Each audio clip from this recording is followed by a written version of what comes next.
బాలీవుడ్ సినిమాలు కూడా షూటింగ్లు జరగటానికి ఇండస్ట్రీ నుంచి మాకు సలహాలు ఇవ్వండి. ఆ రేంజ్లో హైదరాబాద్ సిటీని ఆ లెవెల్లో పెట్టి వాళ్ళకి కావాల్సిన హాలీవుడ్ వాళ్ళు వచ్చి షూటింగ్ చేసుకోవటానికి కావాల్సినవి కూడా మనం అరేంజ్మెంట్స్ ఏం చేస్తే వాళ్ళు వచ్చి హైదరాబాద్లో షూటింగ్లు చేసి హైదరాబాద్కి ఒక ప్రత్యేకత ఉండాలి సినిమా దానికని రెండో పాయింట్ చెప్పారు. దాని మీద మళ్ళీ మేము ఇండస్ట్రీలో కూర్చొని గవర్నమెంట్కి ఎఫ్టీసీ ద్వారా ఏమేం చేస్తే బాగుంటుంది అనేది చెప్పబోతున్నాం.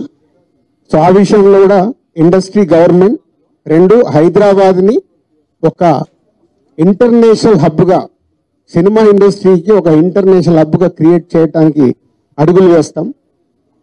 మూడోది ఇండస్ట్రీ నుంచి ఇప్పుడు గవర్నమెంట్ ఏదైతే సొసైటీలో జరుగుతున్న ఈ డ్రగ్స్ కావచ్చు, గవర్నమెంట్కు సంబంధించిన కొన్ని ఏవైతే డెవలప్మెంట్స్ ఉన్నాయో యూత్కి ఉపయోగపడేగా సొసైటీకి ఉపయోగపడేటి ఏవైతున్నాయో అవన్నిట్లలో ఇండస్ట్రీ నుంచి పార్టిసిపేషన్ కావాలని చెప్పారు.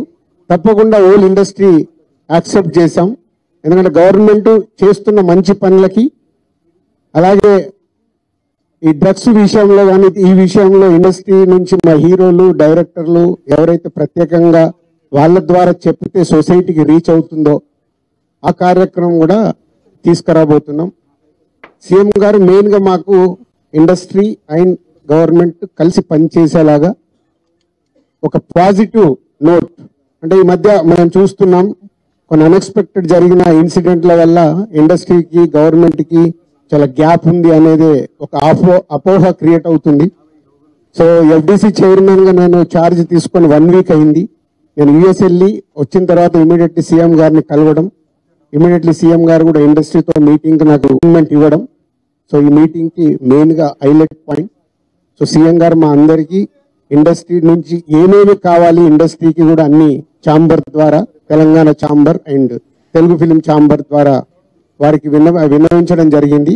ఇక్కడ ఉన్న చిన్న చిన్నవి మాకుండే సమస్యలు ఉంటాయి, షూటింగ్లను ఈవెంట్స్ అనో ఇలాంటి అవిటికి మాకు, అలాగే డీజీపీ గారిని కూడా కూర్చోబెట్టుకొని సినిమా ఇండస్ట్రీకి కావాల్సిన అన్ని పోలీస్ సైడ్ నుంచి ఎప్పుడు ఏది కావాలన్నా ఎలాంటి సపోర్ట్ చేయాలి ఏంటి అనేది కూడా చెప్పడం జరిగింది. So one of the best meeting ఈరోజు మాకు ఇండస్ట్రీకి కానీ అటు గవర్నమెంట్ నుంచి మాకు కావాల్సిన అన్ని అడిగి అద్భుతంగా సీఎం గారు దిశానిర్దేశం మాకు ఇచ్చారు. ఇలా ఉంటే మీ ఇండస్ట్రీ ఇంకా ఇంత గ్రోత్లో ఉంటుందని. సో ఎవ్రీవన్ అందరు వచ్చిన వాళ్ళు ప్రతి ఒక్కరు పేరు పేరున సీఎం గారికి ధన్యవాదాలు చెప్పారు కలిసి. అంటే అంత అద్భుతంగా సీఎం గారు మా తెలుగు సినిమాని ప్రపంచవ్యాప్తంగా తీసుకెళ్ళటానికి ఏమి చెయ్యాలి అనేది మా drive. So all industry next ఇంకో మీటింగ్ వేసుకొని మళ్ళీ సీఎం గారికి ఏమేమి చేస్తే బాగుంటుంది అనేది ప్రపోజల్ ఇవ్వబోతున్నాం.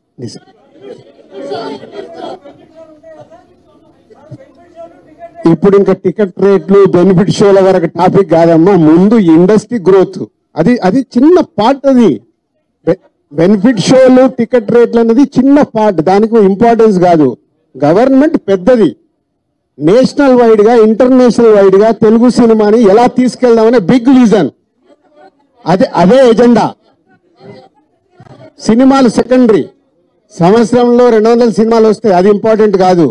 తెలుగు సినిమాని ప్రపంచవ్యాప్తంగా హై లెవెల్లో పెట్టడానికి ఏం చెయ్యాలి, హైదరాబాద్ ని ఇంటర్నేషనల్ హబ్గా ఎలా చెయ్యాలి, ఇవి చాలా పెద్దవి. చిన్న చిన్న విషయాలు మనం మాట్లాడుకోవాల్సిన అవసరం లేదు, అవన్నీ టైం చెప్తాయి. इमीडिएटली 15 डेज में सीएम साहब एफडीसी एज ए चेयरमैन अभी मैं इंडस्ट्री को और गवर्नमेंट के बीच में कैसा क्या क्या लेके अभी गवर्नमेंट को सबमिट करना इमीडिएटली मैं स्टार्ट करता हूँ, वो मेरा जॉब है. या नेक्स्ट स्टेप कमिटी వాళ్ళు మినిస్టర్స్ ని కూడా కమిటీలో మెంబర్స్ గా ఇస్తామన్నారు. సో అది తీసుకొని ఇండస్ట్రీ నుంచి కూడా కొంతమందిని తీసుకొని ఎఫ్డీసీ మధ్యలో ఉంటూ ఒక కమిటీ ఆర్గనైజ్ చేసుకొని ఇవన్నీ అంటే పెద్దవి మాకు బిగ్ ఛాలెంజ్ ఇచ్చారు సీఎం గారు, దానికి రీచ్ అవ్వాలి. సంక్రాంతి సినిమాలు టికెట్లు ఆపండి, అది ఇంపార్టెంట్ కాదు, అది ఇంపార్టెంట్ కాదు, పెద్దదానికి मैं काम करता हूं. मैं ये जो